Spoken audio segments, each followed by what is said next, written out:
Hi hello friends, అందరికీ good morning. ఈరోజు వదిన చేసిన పప్పు ఉసిరికాయ అండి. కార్తీక మాసంలో లాస్ట్ రోజు కదా, పప్పు ఉసిరికాయ తింటే బాగుంటుందని చెప్పి ఇలా తినాలని చెప్పి పప్పు ఉసిరికాయ చేసిందనమాట. ఉసిరికాయ వేరేగా స్పెషల్గా ఉడకబెట్టేసింది, బాయిల్ చేసిందనమాట. నానబెట్టిన పప్పుని కొంచెం పచ్చిమిరకాయలు వేసి విడిగా కుక్కర్లో పెట్టేసింది.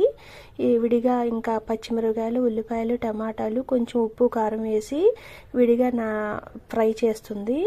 ఈ బాయిల్ చేసిన ఉసిరికాయలు ఉన్నాయి కదా, కొంచెం పచ్చిమిర్చి, ఈ రెండు ఉప్పు, కొంచెం పసుపు కలిపి మిక్సీ ఇలా గుజ్జుగా మిక్సీ పట్టిందనమాట. చూడండి ఒకసారి, ఇలా పేస్ట్గా అయిపోవాలి. తర్వాత ఈ బాయిల్ అయిన పప్పు ఉంది కదా, దానిలో మిక్స్ చేసేసి ఈ గుజ్జును కూడా దానిలో కలిపేసింది. మొత్తం పేస్ట్ లాగా అవుతుంది చూడండి. మొత్తం మిక్స్ చేసేసింది. దీనిలో ఇంకా విడిగా కారం వేయరు, అంతా పచ్చిమిర్చితోనే జరుగుతుంది. మొత్తం మిక్స్ చేసుకోవాలి ఇలా.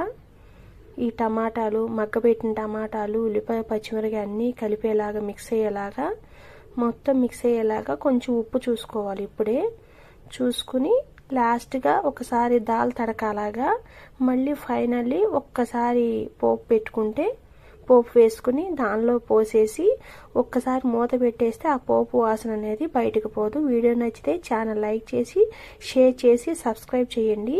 అండ్ ఫైనల్లీ దాల్ తడక అంటే పప్పు ఉసిరికాయ కార్తీక మాసంలో లాస్ట్ డే పోలమ్మని వదులుతారు కదా, ఈ రోజు నెల రోజులు చేసిన వాళ్ళు రెడీ అన్నమాట ఈ కర్రీ. Thank you.